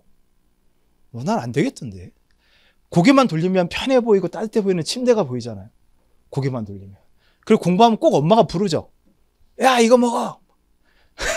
꼭 자꾸 뭘 먹으라고 부르죠. 그럼 나가서 뭐 먹다 보면은 TV에 막 나 혼자 산다 하고 있잖아. 그러면 이러면서 먹다 보면 1시간 훅 지나가고. 그래서 난 집에서 공부가 안 되겠던데. 아무튼 공부를 집에서 한 분들도 24%나 되고, 그 다음에 학원 내 자습실, 도서관 이런 순서고요. 그 다음에 이 질문도 많이 해요. 스터디. 그래서 스터디 해본 경험이 있느냐 해서 예라고 한 사람이 19%밖에 안 되고 80%는 스터디를 안 한다고 합니다. 이게 이제 두 가지의 의미가 있는데, 첫 번째, 코로나 이후로 이렇게 모이는 이렇게 오프라인 모임에 대해서 많이 좀 기피하는 성향이 좀 커졌고 고착화가 됐고, 그 다음에 또 하나가 뭐냐면 옛날에는 2차 시험이 정말 서술 시험이었어요. 논문을 쓰는, 글을 쓰는 시험이었는데 요즘 2차 시험은 단답형으로 바뀌었습니다. 그래서 어떻게 보면 쌩암기란 말도 많이 해요. 그러니까 쌩암기니까 암기를 굳이 모여서 할 필요가 있나? 혼자 외우면 되는 거 아니야? 옛날에는 막 토론도 하고 막 서로 막 이렇게 책도 돌려보면서 독후감 같은 것도 쓰고 막 그랬거든요. 저 공부할 때는. 근데 요즘은 이제 그런 공부가 필요가 없다 보니까 스터디 자체의 필요성도 많이 내려간 것 같긴 해요. 그래서 스터디를 만약에 나는 꼭 하고 싶다라고 하는 분들은 꼭 기억하세요. 그 생판 모르는 사람끼리 모여서 스터디를 하면 잘 될 확률이 몇 프로나 될까요? 생판 모르는 사람. 거의 성공이 끝까지 못 가요. 그러니까 서로 낯가리는 것도 있고, 나의 치부를 별로 보여주고 싶지 않은 것도 있고, 나만이 갖고 있는 소스가 있는데 공유하고 싶은 생각도 없고, 뭐 이러면서. 자, 근데 끝까지 잘 가는 스터디는 뭐냐? 원래 알던 사람들끼리 모인 스터디예요. 그럼 그런 사람들은 어디서 모이느냐? 학원에서. 학원에서. 그래서 스터디를 꼭 하고 싶은 분들은 오프라인 그 실강을 좀 생각을 해보셔야 됩니다. 이해되셨죠? 그래서 학원을 다니면서 무조건 또 친하다고 스터디를 하면 안 되고, 저 친구는 진짜 열심히 하네? 저 친구는 진짜 성실하네? 이런 친구들 위주로 스터디를 짜는 게 되게 도움이 돼요. 그래서 내가 모르는 단톡방이 하나 있을 수도 있는 거예요. 무슨 말인지 알겠죠? 실제로 저는 그랬어요. 그러니까 1차 학원 다니면서 친했던 친구들이 있는데 정말 친하고 놀기 좋아하고 막 술 잘 먹고 이런 친구들이 있어요. 개인기도 되게 많고. 근데 그런 친구들이 별로 공부는 열심히 안 했거든요. 근데 그런 친구랑 평소에 똑같이 생활을 하긴 하지만 스터디는 걔를 배제시킨 거죠. 그러니까 나중에 그거 알고 그 친구가 되게 서운해하긴 했는데 뭐 어쩌겠어요, 해야지. 아무튼 인생은 실전이니까 어쩔 수 없죠. 자, 그렇습니다. 그 다음에 2차 뭐 합격자 점수인데 사실은 뭐 전체 요게 이제 합격자 점수고요. 요게 이제 전체 평균이에요. 근데 이거는 큰 의미가 없다고 보는 이유가 뭐냐면, 그러니까 1차 시험 보고 그냥 구경 삼아 온 친구들 점수도 포함된 점수잖아요. 전체 평균은. 그래서 크게 의미는 없다. 아무튼 그렇습니다. 그리고 2차는 작년 같은 경우는 지금 관세법이 지금 70점이잖아요. HS가 52점, 그 다음에 무역실무가 66점, 관세평가가 46점, 무역실무가 66점. 그래서 작년 2차 같은 경우는 관세평가 꽈락을 넘겼느냐 못 넘겼냐의 기로에서 딱 걸린 거예요. 합격자가. 근데 이거는 매년 달라져요. 그러니까 작년 같은 경우는 관세법 점수가 제일 높았죠. 근데 올해 2차 그 출제 교수님이 어떤 분이 들어가냐에 따라서 이건 또 달라져요. 만약에 이제 시험 출제하기 전에 관세법 출제 교수님이 부부싸움을 하고 들어왔다. 화가 나 있는 상태다. 다 죽었어. 이러면서 고춧가루를 관세법에 뿌려버리면은 또 관세법이 내내는 점수가 제일 낮은 거예요. 이해되셨죠? 물론 농담이긴 한데 무슨 취지인지 알겠죠? 이거는 교수님들의 성향에 따라서 굉장히 편차가 크기 때문에 2차는 누누이 말씀드리지만 점수가 중요한 게 아니라 뭐가 중요하다고요? 전국 90등. 할 수 있다. 할 수 있다. 전국 90등 할 수 있다. 네. 좋은 일로 신문에 나오는 일은 여러분 어렵잖아요. 근데 할 수 있어요. 네. 자, 그 다음. 이거는 또 왜 했나 모르겠지만 출신 학교별 순인데 재작년에 한국외대가 13명이 나왔어요. 그래서 오 외대 막 이랬거든요. 그래서 올해도 또 나오겠어? 작년에 그랬는데 또 1등 했어요. 9명. 외대 있어 외대?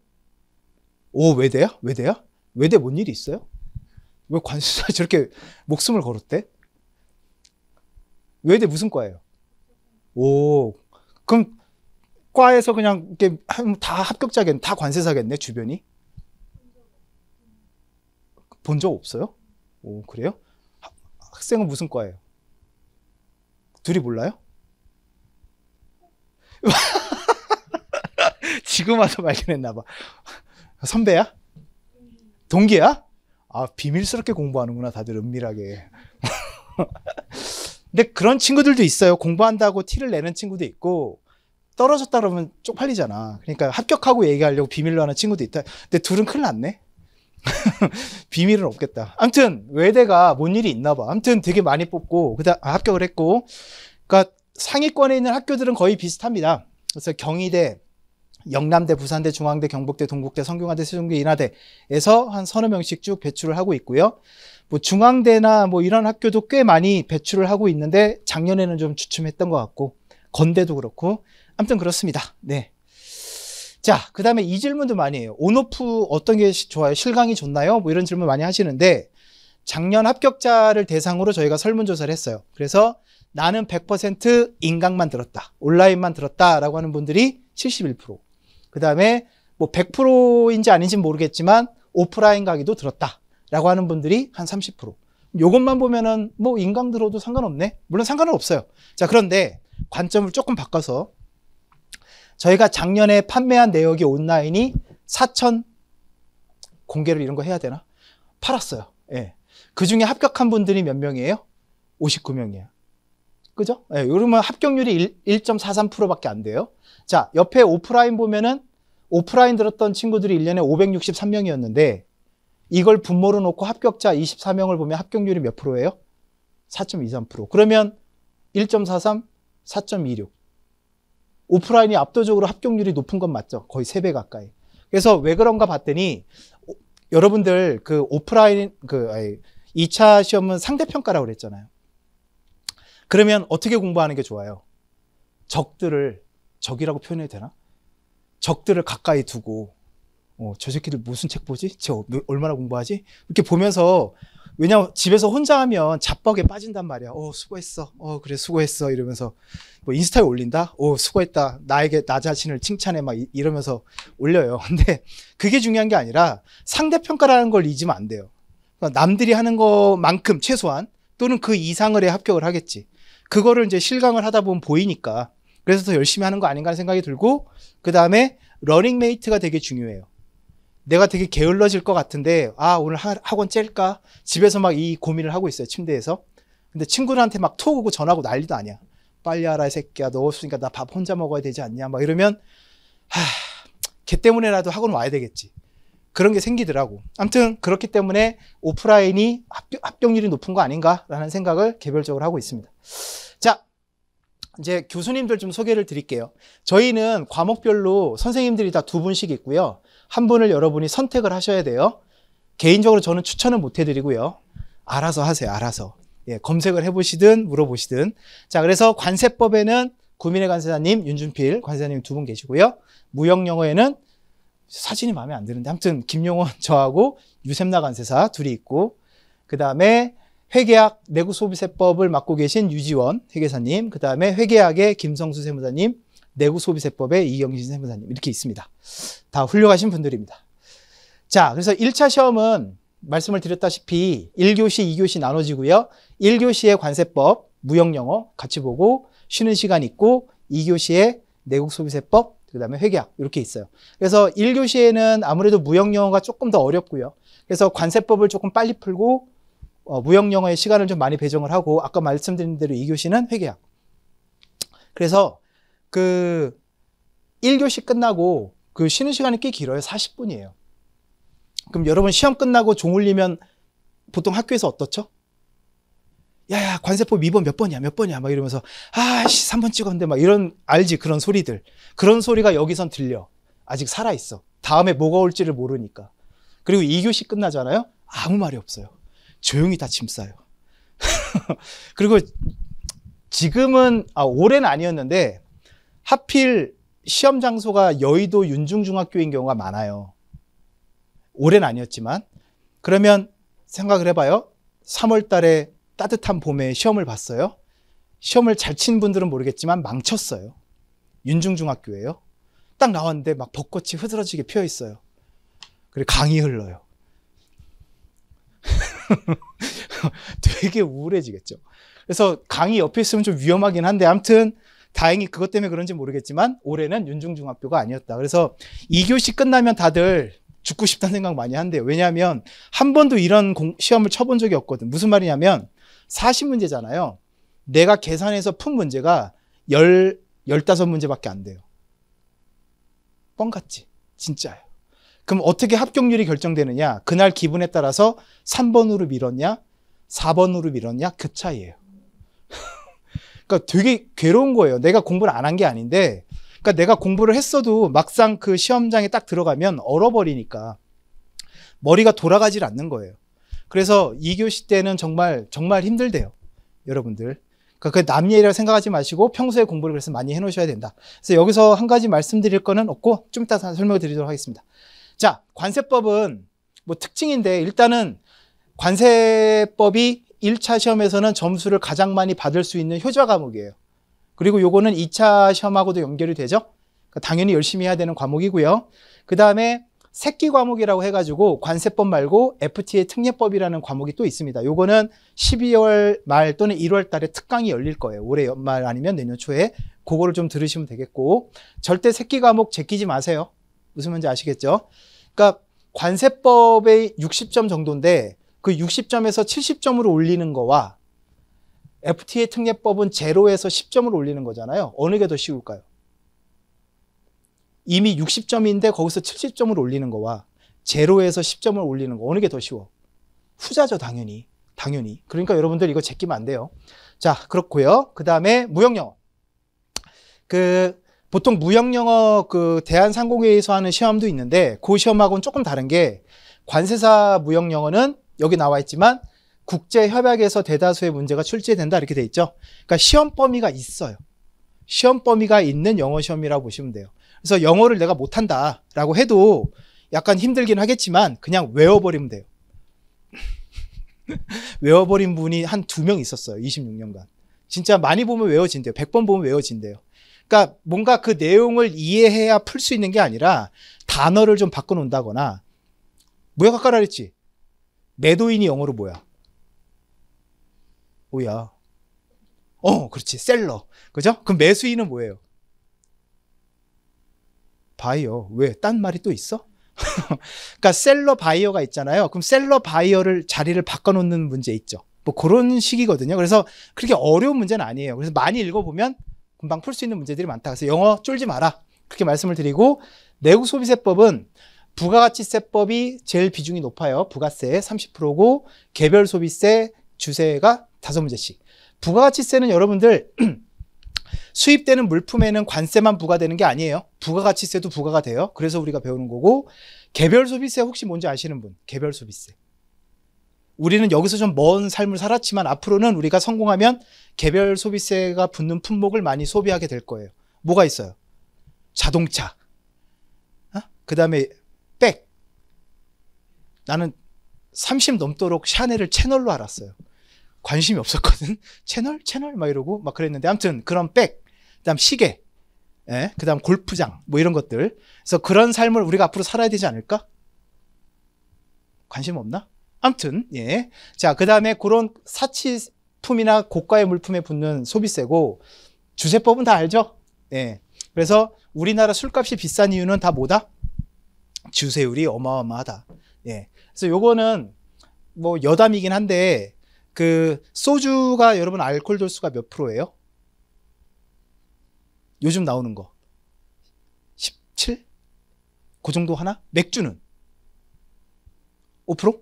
근데 여러분 어느 게도 우리는 고급 술로 알고 있었어요. 원래 소주가 더 서민적인 술이고, 맥주는 여러분은 아니겠지만 저 때만 해도 맥주가 고급 술이었어요. 안 믿기지? 맥주는 그래서 뭐 좋은 날 먹는 술이고, 대부분은 그냥 깡소주였어요. 깡소주 21도짜리 옛날 소주. 그런데 이게 지금 왜 소주가 17도로 내려왔는지 모르죠. 옛날에는 소주가 다 21도였어요. 빨간 병. 왜 그랬냐면 이것도 FTA 때문에 그래요. WTO 때문에.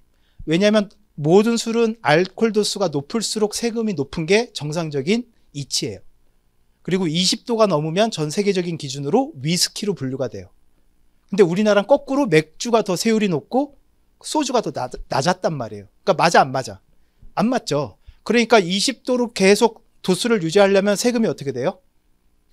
비싼 세율이 부과돼야 되니까 소주값이 올라가겠지. 그러니까 아이유 같은, 또는 그 아이돌들이 주로 광고하잖아. 소주 광고를. 이유가 있다니까.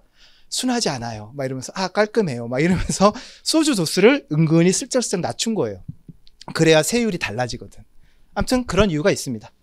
자, 그렇습니다. 네. 자, 그 다음에 회계. 자, 재무회계에서 30문제, 원가관리회계가 10문제 이렇게 나오는데, 기본 이론 과정에서는 재무회계만 다루고요. 원가관리회계는 여러분들이 따로 수강을 하셔야 됩니다. 이거는 나중에 여름이나 가을쯤에 이제 개설이 될 거고요. 자, 그래서 그 밑에 보시면 기초회계원리, 재무회계, 원가관리회계 이렇게 있잖아요. 순서가 이렇게 되는데, 내가 회계학을 잘 모른다, 공부 안 해봤다 하는 분들은 무조건 기본 이론 듣기 전에 기초회계원리를 먼저 꼭 선수강 하셔야 됩니다. 기초회계원리는 어디 있냐면 학원 홈페이지에 동영상 강의에 무료 강의에 있어요. 무료 강의예요. 한 15강 정도 있거든요. 그래서 무조건 이거 듣고 기본 이론 들어오셔야 돼요. 나머지 과목은 그냥 기본 이론 들으셔도 되는데, 회계학만큼은 이거 꼭 듣고 오시는 게 수업을 따라갈 수가 있습니다. 안 그러면 유지연 회계사가 화냅니다. 예, 그 다음에 2차 교수진 임혜진 관세사, 그 다음에 판창원 관세사님, 이렇게 두 분이 계시고, 판창원 관세사는 되게 특이한 분이에요. 이분은 지금 베트남에서 일해요. 그래서 관세사 일을 하러 갔다가, 베트남도 여러분들 공산주의 국가잖아요. 공산주의였죠. 네, 그래서 그 중국말로 하면 관시? 공산당하고의 이 줄이 없으면 사업하기가 힘들대. 근데 이분이 거기서 그걸 연결해주는 사업까지 하고 있어요. 베트남에서 사업을 하려면 이분을 거쳐야 돼, 하노이에서. 그래서 하노이 가서 판창원 나와! 이러면 나온대요. 아무튼 되게 특이한 일을 하고 계신 분이고, 그러니까 관세사가 되게 업무 영역이 넓어졌어요, 이제. 자, HS는 세 분이 계십니다. 조천희 관세사님, 김비철 관세사, 그 다음에 최동 관세사. 뭐 여러분들은 나중에 2차 뭐 공부할 때 나중에 한 번 더 설명할 때 보시면 될 것 같고, 관세평가는 김병수 관세사님, 그 다음에 전용대 관세사님 두 분이 있고요. 그 다음에 무역실무조 세 분, 최건수 관세사, 최지순 관세사, 정지환 관세사. 유튜버죠, 유튜버. 이렇게 세 분이 계시고요. 자, 2차 시험 과목 안내인데, 자, 관세법, 그 다음에 환급특례법 되어 있는데, 환급특례법 역시 이건 새끼 과목이라고 해가지고 나중에 특강이 있을 거예요.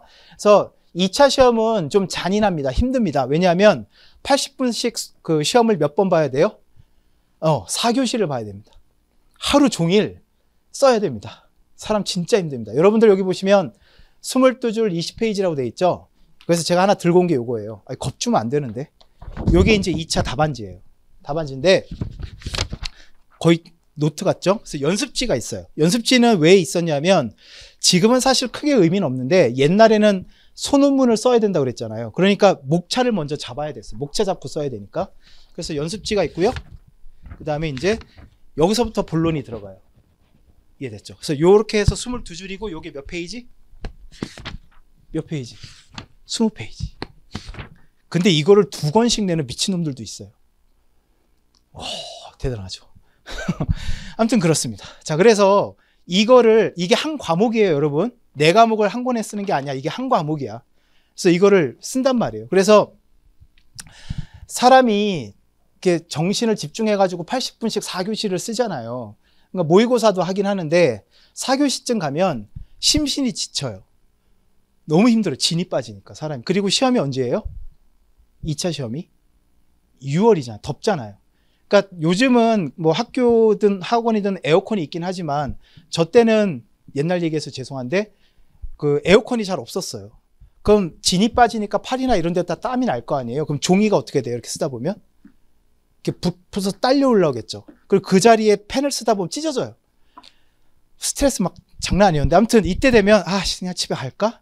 막 이런 생각이 들어요. 너무 힘드니까. 그리고 손가락이 너무 아파요. 처음에는 그냥 힘 빼고 쓰는데 이제 이쪽이 너무 힘들면 손가락에 나도 모르게 힘이 들어가요. 그래서 손가락이 너무 아파요. 그래서 약간 이렇게 보여주면 약간 이상한데 손가락이 약간 휘지 않았어요? 이거 직업병이에요. 고시 공부하는 사람들 손가락이 다 휘어요. 이렇게. 하도 힘을 줘가지고 진짜로. 그래서 2차 공부할 때 마지막에는 저는 거의 마지막 2달은 계속 쓰기 연습을 했을 거 아니에요. 볼펜 하나를 아침에 개봉을 해요. 그러면 그날 저녁에 볼펜 하나 다 써요. 그렇게 써본 적 없죠. 물론 옛날에는 볼펜의 질이 별로 좋지 않아서 볼펜 똥이라고 하는 거 있지. 볼펜 똥이 한 반은 나오거든요. 손에다 볼펜 똥 묻고 막 이랬는데 요즘은 안 그렇겠지만 아무튼 엄청나게 공부를 해야 돼요. 2차는. 근데 그렇게 해서 합격을 해야 나중에 관세사로서 일을 할 수 있으니까. 그래서 4교시로 본다. 뭐 그 정도 말씀을 드릴 거야. 이건 나중에 합시다. 1차 붙고 걱정하죠. 뭐 이거는 뭐. 자, 그리고 관세법 2차 과목인데 요거는 넘어갈게요. 넘어가고 관세율표 및 상품학 이렇게 돼 있는데 관세율표라는 과목 여러분 좀 알아보셨나요? 어때요? 사과를 우리말로 뭐라고 하죠? 사과. 영어로 뭐라고 하죠? 애플. 일본말로 뭐라고 하죠? 알던데 사과가 일본말로 뭐야? 링고? 맞아요? 중국말로 뭐예요? 빙고. 맞아요? 프랑스 말로 뭐예요? 아무튼 사과라는 품목을 하나 교육을 하려고 하는데 그걸 다 텍스트로 쓰면 나라마다 다 말이 다르잖아. 그럼 그 자체가 행정 낭비가 되겠죠. 그래서 야 머리 아파 그러지 말고 전 세계적으로 무역이 되는 모든 제품에 어떻게 하자? 번호를 붙이자. 그게 바로 관세율표예요. 이해되셨죠? 그래서 이제는 관세법에서 또는 무역에서 수출입이 되는 모든 품목에는 다 전 세계적으로 똑같이 쓰는 번호가 있어요. 그거를 배우는 게 관세율표예요. 그래서 책을 피면요. 번호 품목 이렇게 있어요. 이걸 무슨 시험을 본다는 거야? 다 외워야 되는 거야? 라고 생각을 했지만 맞아요. 외워야 돼요. 외워야 되는데 무조건 외우는 건 아니고 분류하는 어떤 기준은 다 있긴 해요. 그래서 재밌는 게 왜 재밌냐면 뭐죠? 여러 가지 기능이 복합되어 있는 상품들이 나오기 시작하면서부터 관세율표가 꼬이기 시작했어요. 족보가 꼬이기 시작했어요. 대표적으로 처음 나온 게 뭐냐? 태블릿. 태블릿은 전화기임, PC임. 그러니까 이게 나라마다 다 분류 기준이 달랐던 거야. 왜 이게 문제가 되느냐? 전화기로 가는 거랑 PC로 분류되는 거랑 세율이 달라요. 이해가 되셨죠? 그러니까 이런 것들이 하나하나 이렇게 체계를 잡아가는 거거든요. 그래서 공부하다 보면 되게 재밌어요. 예, 그렇습니다. 자, 그 다음에 관세평가. 관세평가는 뭐냐면 그 수입 물품이 들어올 때 이제 그 가격이 있죠. 가격 신고를 해야 돼요. 그럼 그 가격에다가 세율 몇 프로 해가지고 관세액이 나오는 거죠. 이해되셨죠? 그러면 세율 같은 경우는 WTO에 가입된 국가들은 또는 FTA를 체결한 국가들은 세율이 다 정해져 있기 때문에 세율을 어떻게 손을 댈 수는 없잖아요. 다만 우리는 수입을 좀 막고 싶어. 아니면 수입하는 사람 입장에서는 가격을 좀 다운해서 신고하고 싶어 막 싸우겠지. 자, 그래서 그런 부분에 있어서 그 수입 가격을 결정하는 어떤 기준이 있어요. 그게 이제 관세 평가라고 보시면 됩니다. 되게 재밌어요. 나머지는 그냥 닥치고 암기해가지고 쓰는 거라면 얘는 사례 문제가 나와요. 사례가 주어지고 내가 판단해서 내가 관세 가격을 결정하는 시험이에요. 재밌겠죠? 표정들이 별로 안 그래 보이는데 아무튼 되게 재밌는 과목입니다. 네. 그 다음 무역 실무. 여러분이 아는 그 무역 실무예요. 근데 그 처음에는 HS가 진입 장벽이 되게 높아요. 다 외워야 된다고 생각하니까 되게 힘든데 무역 실무나 관세법은 1차 무역 영어 또는 관세법에서 공부를 했던 거기 때문에 익숙해요. 근데 공부의 어떤 레벨이 올라가면 마지막에 가면 제일 어렵다고 느껴지는 게 무역 실무예요. 의외로. 왜 그럴까요? 왜 그렇다고 생각해요? 무역학과. 오, 맞아요. 여러분 생각을 해봐요. 관세법은 시험 범위가 있어요? 없어요? 있죠. 관세법. 무역 실무의 시험 범위는 어디에 있어요? 어디까지예요? 무역과 관련된 거는 다 시험 범위야. 무슨 말인지 이해됐죠? 그러면 이걸 어디까지 확장해서 공부를 해야 될지가 너무 힘든 거예요. 무슨 말인지 이해돼? 그러니까 이거는 공부하면 할수록 내가 부족하다는 걸 계속 느끼게 돼요. 그러니까 미치는 거지. 아무튼 그래서 무역 실무가 나중에 가면 점점 힘들어지는 과목이다. 그렇게 생각하시면 되겠습니다. 아, 몰라. 우리 1차는 합격해, 빨리. 자, 그래서 앞으로 이제 1차 공부를 어떻게 하느냐가 되게 중요할 텐데, 자, 우리 일단 요 1차만 볼게요. 요거는 오프라인 기준이에요. 자, 아시는 것처럼 이제 5월 달에 기본 이론이 개강이 되고요. 똑같은 과정이 7월 달에도 개강이 됩니다. 그렇게 되고 9월, 10월에는 이제 플러스 특강이라고 해서 이제 흔히 말하는 심화 과정이라고 생각하시면 되고요. 11월 달에도 이제 실강 기본 이론이 개설이 되고 또 우리는 이제 이거 들을 필요가 없죠? 문제풀이. 요게 이제 기출문제풀이라고 보시면 될 것 같아요. 되게 중요합니다. 자, 그 다음에 이제 1, 2월 달에도 한 번 더 이게 개설이 되고 그 다음에 우리는 11월 달에 문제풀이를 들었으니까 요때는 이제 특강이 있습니다. OX 특강. 그 다음에 모의고사 문제풀이가 2월부터 개강이 됩니다. 그래서 이런 식으로 이제 쭉 진행이 될 건데 그 오프라인을 뭐 듣든 또는 인강을 듣든 그게 중요한 게 아니고 요 과정을 똑같이 밟아가시는 게 되게 중요해요. 그러면 우리는 어떻게 보면 약간 좀 공부를 일찍 시작하는 편이잖아요. 남들보다 조금 유리하다고 볼 수 있는데 우리는 그래서 뭘 좀 해야 된다? 아까 잠깐 얘기했지만 회계? 아, 회계도 해야 되는데 여러분 1차만 합격하면 안 할 건 아니잖아요. 그죠? 예. 그래서 우리는 2차 공부도 해야 돼요. 해야 되는데 딱 봤을 때 어느 시점밖에 없을 것 같아요? 그치? 7, 8월. 7, 8월 달 이 2달 동안에 기본 이론 1차 공부했던 거 약간 복습도 하면서 2차 과목도 미리 좀 들어두면 좋다. 이때는 인강밖에 안 되겠죠. 이게 겹치질 않으니까. 인강으로 2차 공부를 좀 하되 4과목을 다 하면 좋고요. 시간이 좀 남다 그러면 4과목을 2차 4과목을 한 번 정도 이 종합이론반을 한번 돌리는 게 좋고 만약에 나는 시간이 없다. 그러면 관세법하고 무역실무 2개를 추천. 그래야 이게 1차 과목에도 도움이 좀 돼요. HS 아까 나왔던 관세율표나 관세평가는 이때 잠깐 공부해 놓으면 다음에 이제 4월 달에 2차 개강할 때까지 손을 놓게 되잖아요.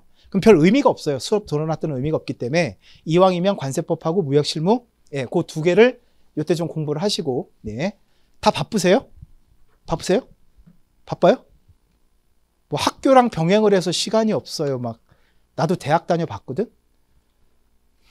대학교가 그렇게 바쁘다고? 뻥치시네. 뻥치시네. 예, 할 수 있습니다. 다 할 수 있습니다. 자, 그렇고요. 뭐 여기서 별로 질문 없으시죠? 뭐 이렇게 복잡한 건 없으니까 그렇게 진행이 된다 보시면 되겠고. 자, 그 다음에 참, 요 단기 합격반의 이론 플러스 문제풀이 요거를 질문을 좀 하시는 분들이 있는데 요거는 1월 달에 갑자기 와가지고 나 지금부터 관사 공부 시작하려고 합니다.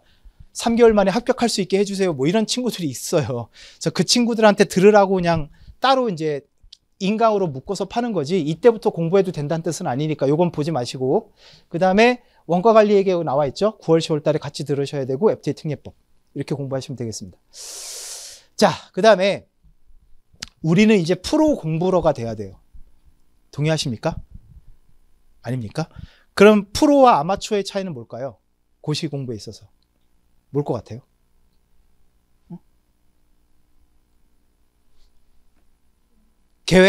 계획이라고 써 있으니까 계획은 누구나 다 세우지. 어떻게 하느냐가 중요하지. 저도 그랬어요. 관사 공부하기 전에는 갑자기 뭔가 생각이 들어서 영어 공부해야 되나? 토익? 토플? 그래서 엄마 돈 좀 줘, 책 좀 사게 해가지고 토익 책을 샀어요. 네, 그래서 이제 공부를 시작을 했어요.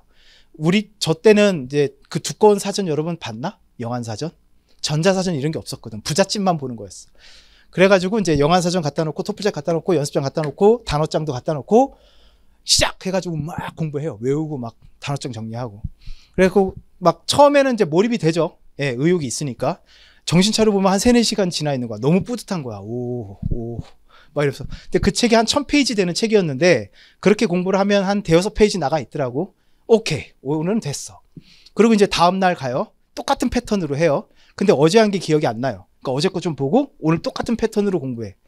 그러면 어제보단 덜 나갔겠지. 진도가. 그러다 보면은 어떻게 돼요? 점점 지치지 않아요? 그래서 여러분들 앞에만 좀 손때 묻어 있고 뒤에는 깨끗해가지고 이렇게 사물함에 방치된 책 있다 없다? 있다 없다? 있다. 저도 그랬어요. 그러니까 그게 아마추어의 공부 방법이었더라고. 그러니까 저도 관사 공부하면서 저한테 은인이 있어요. 세무사 공부를 한 5년 하시다가 계속 떨어져가지고 다운그레이드에서 오신 분이 한 형이 있었거든.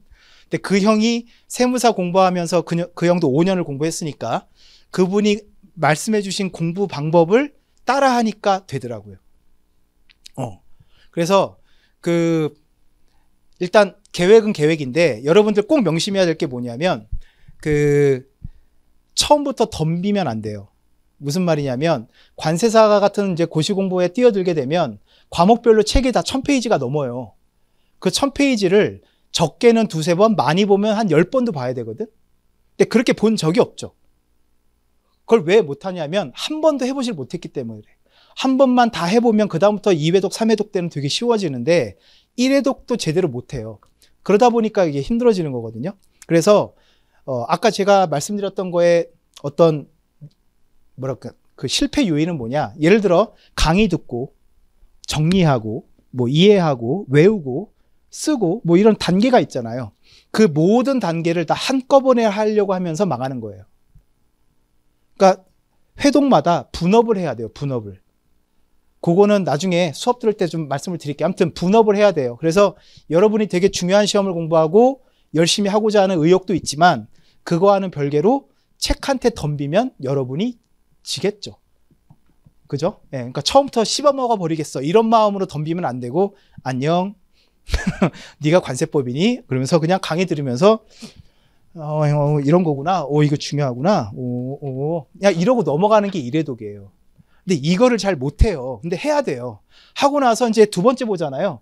안녕 이러면서 왜 기억이 안 나지 근데? 이러면서 그때부터는 이해를 바탕으로 공부를 하는 거예요. 이해됐죠? 강의를 들을 땐 다 아는 것 같아요. 신나요 막. 근데 혼자서 2회독 하다 보면 이해가 안 되는 게 보여요. 그러니까 그거를 해결해 나가는 게 2회독이고 그 다음에 3회독 때부터는 슬슬 암기를 하는 거예요. 그것도 중요한 거부터. 그렇게 조금씩 야금야금 먹어 들어가야 되는데 대부분의 아마추어들은 다 어떻게 공부했어? 처음부터? 막 덤볐지. 여러분이 천재예요? 아니거든. 그래서 그거를 꼭 명심하시기 바랍니다. 이해됐죠? 나중에 설명을 드릴게요. 수업 들으면. 자, 그래서 일단 우리의 최종 목표는 내년에 1차 합격을 하는 게 목표다라고 정해놓고 그 다음에 2번째 단계별 목표는 뭐냐면 월별 또는 주기별 학습 진도를 설정한다 이렇게 돼 있는데 뭐 아웃풋 요거는 2차 얘기예요. 1차에서는 크게 중요하진 않고 여기서 말하는 중간 목표가 요거예요. 2달 단위로 기본 이론이 끝내게 돼 있죠. 플러스 특강도 2달 단위로 끝내게 돼 있죠. 그럼 이 2달 안에 요 과정을 다 끝내는 게 중간 목표인 거예요. 이해됐죠? 무슨 말인지? 자, 그 다음 요거는 1차 때보다도 2차 때가 되게 중요해요. 혼자 공부하는 기간이 많거든요. 자, 그 다음에 내가 2달 동안의 기본 이론을 다 끝낼 거다. 그러면 내가 주간, 일간 어떤 식으로 공부를 해야 이걸 다 끝낼 수 있는지가 다 나와야 되는 거예요. 그래서 일반적으로는 뭐 시간표 작성해서 시간만 정하잖아요. 시간도 중요하지만 시간 안에 내가 뭘 해야 돼요? 나가야 될 진도까지 다 세팅이 돼 있어야 돼요.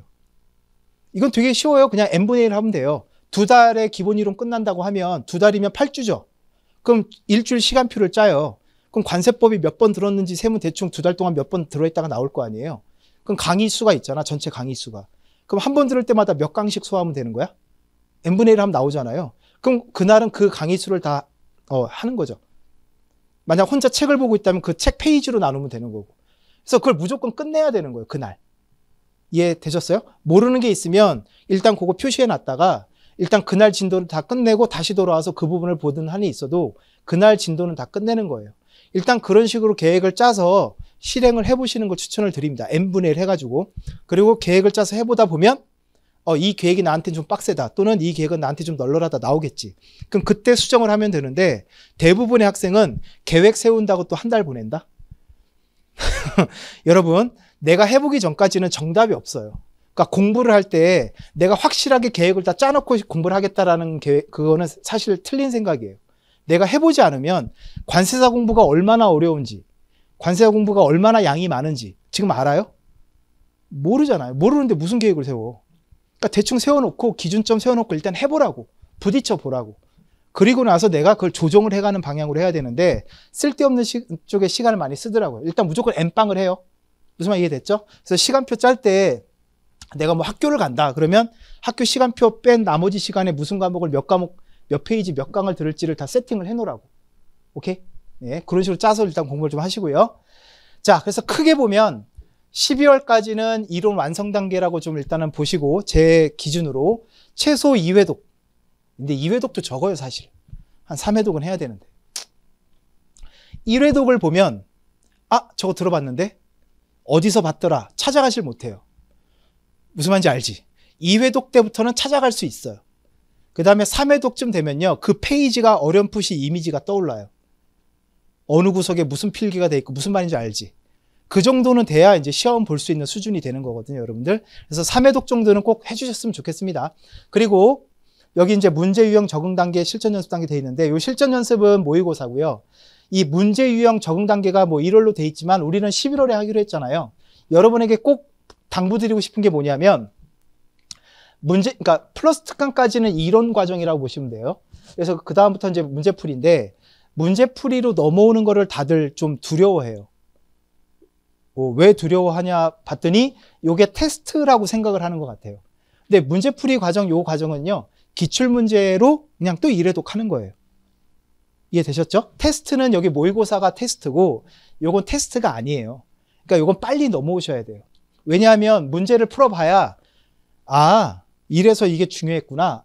문제가 이렇게 나오는구나. 라고 느낌이 오니까 바로 이제 다시 기본 이론 플러스 특강이 다시 돌아가서 어디를 봐야 될지가 명확해지거든요. 근데 이거를 자꾸 뒤로 밀어요. 두렵다고.